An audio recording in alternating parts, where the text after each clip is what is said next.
ನಮಸ್ತೆ ಪ್ರಿಯ ವೀಕ್ಷಕರೇ, ನಾನು ಎಸ್ ವಿ ಚಂದ್ರಕಲಾ ಶಿವಮೊಗ್ಗ. ಈ ದಿನದ ನನ್ನ ಅಡುಗೆ ಮನೆಯ ಮಧ್ಯಾಹ್ನದ ಒಂದು ರೆಸಿಪಿ ಅಂತ ಹೇಳಿದ್ರೆ ರುಚಿಕರವಾದ ರುಚಿಕಟ್ಟಾದ ಹುರುಳಿಕಟ್ಟು ಸಾರನ್ನು ನಾನು ಮಾಡೋ ಬಗೆನ ತೋರಿಸ್ತಾ ಇದ್ದೀನಿ. ನಾನು ಎಷ್ಟು ಹುರುಳಿನ ಚೆನ್ನಾಗಿ ಒಂದು 7-8-10 ವಿಷಲ್ ಮಾಡಿಬಿಟ್ಟು ಚೆನ್ನಾಗಿ ತೊಳೆದು ಕುಕ್ಕರಲ್ಲೇ ಇದನ್ನು ನಾನು ಕೂಗಿಸ್ಕೊಳ್ಳೋದು. ಹುರುಳಿ ಯಾವಾಗಲೂ ವರ್ಷಕ್ಕೊಂದು 5 kg ಹೀಗೆಲ್ಲ ತೊಗೊಂಡಿಟ್ಕೊಂಡಿರ್ತೀವಿ. ನನಗೆ ಗಟ್ಟಿ ಕಟ್ಟಬೇಕು ಅಂದರೆ ಜಾಸ್ತಿ ಹುರುಳಿ ಹಾಕಬೇಕು, ಮತ್ತು ಹುರುಳಿ ರುಬ್ಬು ಹಾಕೋದು ಅದೆಲ್ಲ ಮಾಡೋಕ್ಕೆ ಹೋಗಲ್ಲ. ಗಟ್ಟಿ ಕಟ್ಟಿದರೆ ಸಾರು ತುಂಬ ರುಚಿಯಾಗುತ್ತೆ. ಈ ಚಳಿ ಮಳೆಗಾಲಕ್ಕಂತೂ ಈ ಹುರುಳಿ ಕಟ್ಟಿನೊಂದಿಗೆ ವಾಟೆ ಹುಳಿ ಸೇರಿಸ್ಬಿಟ್ಟು, ಇದು ವಾಟೆ ಹುಳಿ ಅಂತ ಹೇಳಿ, ಅದನ್ನು ಸ್ವಲ್ಪ ಎಷ್ಟು ಬೇಕೋ ಅಷ್ಟು ನೆನೆಸ್ಕೊಂಡು, ಬೇರೆ ಹುಳಿ ಹುಣಸೆ ಹುಳಿನೂ ಹಾಕ್ಬೋದು ನೀವು. ನಾವೆಲ್ಲ ವಾಟೆ ಹುಳಿ ಉಪಯೋಗಿಸೋದ್ರಿಂದ ಇದಕ್ಕೆಲ್ಲ ವಾಟೆ ಹುಳಿನೇ ಹಾಕ್ತೀವಿ. ಉಪಯೋಗಿಸ್ಬಿಟ್ಟು ಎಷ್ಟು ರುಚಿಕಟ್ಟಾದ ಸಾರನ್ನು ಹೇಗೆ ಮಾಡೋದು ಅಂತ ಹೇಳಿ ನಾನು ಮಾಡೋ ಮೆಥಡಲ್ಲಿ ನಿಮ್ಗೆ ತೋರಿಸ್ತಾ ಇದ್ದೀನಿ. ಇಷ್ಟು ಒಂದು ಅರ್ಧ ಸೇರಷ್ಟು ಹುರುಳಿ ತೊಗೊಂಡಿದ್ದೀನಿ ನಾನು. ಇದಷ್ಟು ಚೆನ್ನಾಗೆ ಬೇಯಿಸ್ಬಿಟ್ಟು ಕುಕ್ಕರಲ್ಲಿ ಒಂದು 8-10 ವಿಷಲ್ ಮಾಡಿಸ್ತೀನಿ. ಮಾಡಿಸಿ ಸ್ವಲ್ಪ ಹೊತ್ತು ಹಾಗೇ ಬಿಟ್ಟಾಗ ಅದು ಗಟ್ಟಿ ಕಟ್ಟು ಬರುತ್ತೆ. ಆ ನಂತರ ಸಾರು ಮಾಡೋದು ಹೇಗೆ ಅಂತ ನೋಡೋಣ. ನೋಡಿ, ನಾನು ತೋರಿಸಿದಂಥ ಅಷ್ಟು ಹುರುಳಿನ ಚೆನ್ನಾಗಿ ಬೇಯಿಸ್ಕೊಂಡ್ಬಿಟ್ಟು ಈ ಥರ ಗಟ್ಟಿ ಕಟ್ಟು ತೆಕ್ಕೊಂಡಿದ್ದೀನಿ. ಇದು ಗಟ್ಟಿನೇ ಇದೆ. ಇದು ಇನ್ನೂ ಒಗ್ಗರಣೆ ಎಲ್ಲ ಹಾಕಿ ಕುದಿಸ್ತಾ ಇನ್ನೂ ಚೆನ್ನಾಗಿ ಬರುತ್ತೆ. ಇಷ್ಟು ಕಟ್ಟು ತಗೊಂಡಿದ್ದೀನಿ. ಇನ್ನೂ ಜಾಸ್ತಿ ಮಾಡ್ಕೋಬೇಕು ಅಂದರೆ ನೀರು ಹಾಕ್ಬೋದು, ಆದರೆ ಭಾರಿ ನೀರು ಹಾಕಿದ್ರೆ ಏನಂತ ಹುರುಳಿಕಟ್ಟು ಅಂತ ಹೇಳ್ಬೋದು ಹೊರತು ಆ ಒಂದು ಸೊಗಡು ಸ್ವಾದ ಕಡಿಮೆ ಆಗಿಬಿಡುತ್ತೆ. ಹಾಗಾಗಿ ನಾನು ಅದು ಏನು ಅರ್ಧ ಸೇರಷ್ಟು ಅರ್ಧ kg ಹುರುಳಿಗೆ ನಾನೊಂದು ದೊಡ್ಡ ಚೊಂಬಲ್ಲೇ ನೀರು ಹಾಕಿಬಿಟ್ಟು ಅದನ್ನು ಚೆನ್ನಾಗಿ 1 ಲೀಟ್ರಷ್ಟು ನೀರು ಹಾಕಿ ಅದು ಬೇಯಿಸ್ಕೊಂಡಿದ್ದು.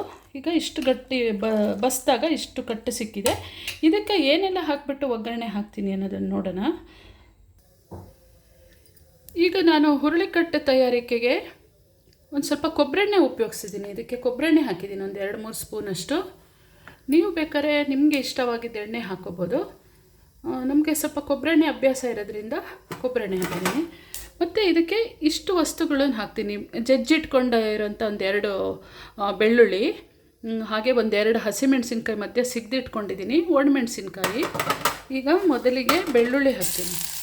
ಬೆಳ್ಳುಳ್ಳಿ ಜಜ್ಜಿಡೋದು ಯಾಕೆ ಅಂದರೆ ಅದು ಇಲ್ಲ ಹಾರ್ಬಿಡುತ್ತೆ ಪಟ ಅಂತ, ಹಾಗಾಗಿ.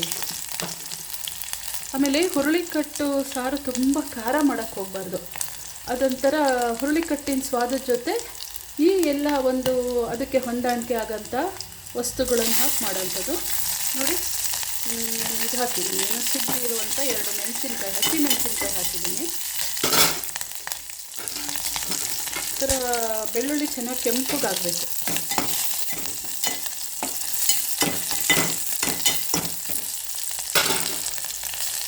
ಒಣಮೆಣಸಿನ್ಕಾಯಿ ಹಾಕಿದ್ದೀನಿ. ನೋಡಿ ವೀಕ್ಷಕರೇ, ಹುರುಳಿಕಟ್ಟು ಚೆನ್ನಾಗಿದೆ ಅಂತ ಹೇಳಿ ನಾವು ಊಟಕ್ಕೆ ಹಾಕ್ಕೊಳ್ಳೋದಲ್ಲದೆ ಕುಡಿಯೋದು ಬೇರೆ ಮಾಡ್ತಿರ್ತೀವಿ. ಹುರುಳಿಕಟ್ಟು ಎಷ್ಟು ಒಳ್ಳೆಯದೋ ಅಷ್ಟೇ ಏನಾಗ್ಬಿಡುತ್ತೆ, ಇದು ಜಾಸ್ತಿ ಸ್ವಲ್ಪ ನಮಗೆ ಗೊತ್ತಿಲ್ಲದಂಗೆ ಒಂಚೂರು ಅತಿಯಾದ ಸೇವನೆ ಮಾಡಿದಾಗ ಹೊಟ್ಟೆ ನೋವು, ಆಮಶಂಕೆ, ಬೇದಿ ಈ ಥರ ಎಲ್ಲ, ಅದು ತುಂಬ ಉಷ್ಣ ಅದು ನಾವು ಆ ಉಷ್ಣ ಇದೆ ಅಂತ ಹೇಳಿಬಿಟ್ಟು ನಾವು ಸ್ವಲ್ಪನೇ ತಿನ್ನೋದು ಕುಡಿಯೋ ಬದಲು, ನಾನಿವಾಗ ಈ ಅರ್ಧ ಹೋಳು ತೆಂಗಿನಕಾಯಲ್ಲೇ ಅರ್ಧನ ಈ ಥರ ನುಣ್ಣಗೆ ರುಬ್ಕೊಂಡು ಇದ್ರದ್ದು ಹಾಲು ತೆಗಿತೀನಿ, ಹಿಂಡಿಬಿಟ್ಟು ಇದ್ರದ್ದು ಹಾಲು ತೆಗೆದ್ಬಿಟ್ಟು ಅದಕ್ಕೆ ಸೇರಿಸೋದ್ರಿಂದ, ಹುರುಳಿಕಟ್ಟಿಗೆ ಸೇರಿಸೋದ್ರಿಂದ ಹುರುಳಿಕಟ್ಟಿಗೆ ವಿಶೇಷ ರುಚಿನೂ ಬರುತ್ತೆ, ಮತ್ತು ಯಾವುದೇ ಉಷ್ಣ ಕೂಡ ನಮಗೆ ಎಫೆಕ್ಟ್ ಆಗಲ್ಲ ಅಂತ ಹೇಳ್ತಾ, ಈಗ ಅದು ಸೇರಿಸೋದು ಹೇಗೆ ನೋಡೋಣ. ಒಗ್ಗರಣೆಗೆ ನೋಡಿ, ನಾನು ತೋರಿಸಿದ ಕಾಯಿಯನ್ನು ಮಿಕ್ಸಿಲೇ ಏನು ರುಬ್ಬಿದ್ನಲ್ಲ, ಈ ಥರ ಚೆರಟ ಎಲ್ಲ ತೆಕ್ಕೊಬೇಕು, ಇದ್ರ ಸಮೇತ ಹಾಕಬಾರ್ದು. ಈ ಥರ ಚೆನ್ನಾಗಿ ಗಟ್ಟಿ ಹಾಲು ಸಿಗುತ್ತೆ, ಒಂದು ಅರ್ಧ ಕಪ್ಪು ಹಾಕಿದ್ರೂ ಸಾಕು. ಈಗ ಒಗ್ಗರಣೆಗೆ ಇದೆಲ್ಲ ಸೇರಿಸೋದನ್ನು ತೋರಿಸ್ತೀನಿ. ನೋಡಿ, ಒಗ್ಗರಣೆ ಚೆನ್ನಾಗಿ ಕಾಯಿತು. ನಾನು ಹಾಗೆ ಈ ವಾಟೆ ಹುಳಿ ಏನು ಸ್ವಲ್ಪ ನೆನೆಸಿಟ್ಟಿದ್ದೆ ನೋಡಿ, ಇದನ್ನು ಹೀಗೆ ಹಾಕ್ಬಿಡ್ಬೇಕು. ಇದನ್ನು ಹಿಂಡಕ್ಕೆ ಹೋದರೆ ಅದು ರಸ ಎಲ್ಲ ಸರಿ ಬರಲ್ಲ. ಇದು ಸಾರಲ್ಲೇ ಕುತ್ಕೊಂಡು ನಾವು ಇದನ್ನು ಸಮೇತ ತಿಂದರೂ ಚೆನ್ನಾಗಿರುತ್ತೆ, ಹುಳ್ಳು ಚೆನ್ನಾಗಿರುತ್ತೆ. ಆಮೇಲೆ ಹಾಗೆ ಈಗ ತೋರಿಸಿದಂಥ ಈ ಹಾಲನ್ನು ಹಾಕ್ತಾಯಿದ್ದೀನಿ ನೋಡಿ, ಈ ಕಾಯಿ ಹಾಲು ಏನು ತೋರಿಸಿದ್ನಲ್ಲ ಇದು ಹಾಕ್ತಾಯಿದ್ದೀನಿ. ಆಮೇಲೆ ಸ್ವಲ್ಪ ಉಪ್ಪು ಹಾಕೋಣ.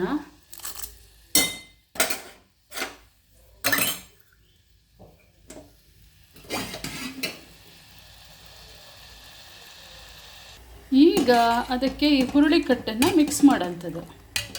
ಮಿಕ್ಸ್ ಮಾಡಿ ಚೆನ್ನಾಗಿ ಕುದಿಸ್ಬಿಟ್ರೆ ಹುರುಳಿಕಟ್ಟು ಸಾರು ರೆಡಿ. ಇನ್ನೇನು ಹಾಕಲ್ಲ ಅದಕ್ಕೆ. ಆಮೇಲೆ ನಾವು ಅಮಟೆಕಾಯಿ ಸಹಿತ ಜಜ್ಜಿ ಹಾಕ್ತೀವಿ. ಇದು ಈ ವಾಟೆ ಹುಳಿ ಹಾಕಿದ್ವಲ್ಲ, ಅಮಟೆಕಾಯಿ ಸೀಸನಲ್ಲಿ ಅಮಟೆಕಾಯಿ ಜಜ್ಜಿ ಹಾಕಿದ್ರು ತುಂಬ ಚೆನ್ನಾಗಾಗುತ್ತೆ.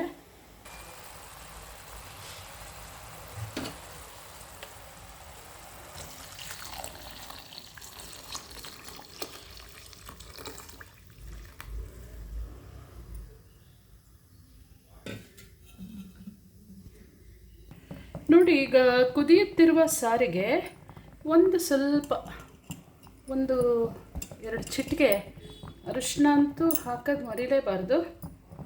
ಹಾಗೆ ನಾನು ಇದು ಸ್ವಲ್ಪ ಅಂಟು ಬೆಲ್ಲ, ಒಂಚೂರು ಬೆಲ್ಲ, ಯಾವುದಾದ್ರು ಆಯಿತು, ಬೆಲ್ಲ ಒಂದಿಷ್ಟು ಬೆಲ್ಲ ಹಾಕ್ತೀನಿ.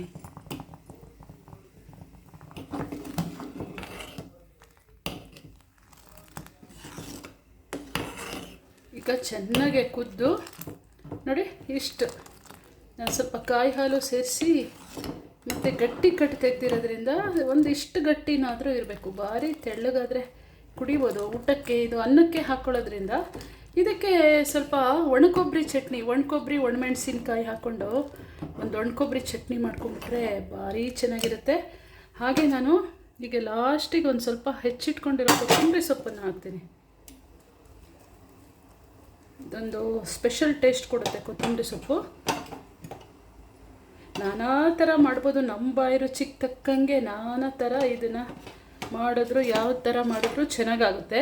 ನಮಗೇನೆಂದರೆ ನಾವು ಟ್ರೆಡಿಷನಲ್ಲಾಗಿ ಮೊದಲಿಂದ ಯಾವ ಥರ ಮಾಡ್ಕೊಂಬಂದಿರ್ತೀವಲ್ಲ ಆ ಥರ ಮಾಡಿ ನಮಗೆ ಅದೇ ಥರ ತಿಂದು ರೂಢಿ ಇರುತ್ತೆ. ಅದನ್ನೇ ನೆನೆಸ್ಕೊಂಡು ಊಟ ಮಾಡ್ತೀವಿ.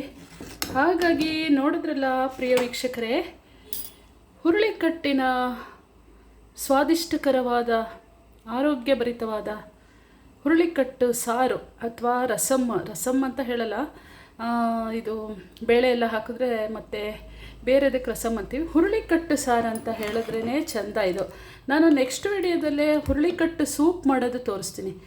ಜೋರು ಮಳೆ ಬರ್ಬೇಕಾದ್ರೆ ಹುರುಳಿಕಟ್ಟು ಸೂಪು, ಅದಕ್ಕೆ ಸ್ವಲ್ಪ ಕಾರ್ನ್ ಫ್ಲೋರ್ ಮಿಕ್ಸ್ ಮಾಡಿಕೊಂಡು ಅದು ಏನು ಚೆನ್ನಾಗಿರುತ್ತೆ ಅಂತ ಹೇಳಿದ್ರೆ ನೆಕ್ಸ್ಟ್ ಅದನ್ನು ತೋರಿಸ್ತೀನಿ. ನಿಮಗೆ ನನ್ನ ಈ ವಿಡಿಯೋ ಇಷ್ಟ ಆಗಿತ್ತು ಅಂದರೆ ನಿಮ್ಮ ಅನಿಸಿಕೆ ಅಭಿಪ್ರಾಯವನ್ನು ತಿಳಿಸಿ ಅಂತ ಹೇಳ್ತಾ ಥ್ಯಾಂಕ್ ಯು ಸೋ ಮಚ್, ಧನ್ಯವಾದಗಳು. ಈಗ ಊಟ ಮಾಡೋ ಸಮಯ. ನಾವಿದು ಅನ್ನಕ್ಕೆ ಹಾಕ್ಕೊಂಡು ಒಂದು ಲೋಟ ಕುಡಿತೀವಿ ಮತ್ತು ಊಟಕ್ಕೂ ಹಾಕ್ಕೊಳ್ತೀವಿ. ಮತ್ತು ಈಗ ಕಾಯಿ ಚಟ್ನಿ ಕೂಡ ರೆಡಿ ಮಾಡಿದ್ದೀನಿ, ಒಣಕೊಬ್ಬರಿ ಚಟ್ನಿ. ನಂದು ಇವತ್ತಿಂದ ಮುಖ್ಯ ರೆಸಿಪಿ ಹುರುಳಿಕಟ್ಟು ಸಾರಾಗಿರೋದ್ರಿಂದ ಇದನ್ನು ಮಾತ್ರ ತೋರಿಸ್ತಿದ್ದೀನಿ. ಥ್ಯಾಂಕ್ ಯು ಸೋ ಮಚ್, ಧನ್ಯವಾದಗಳು.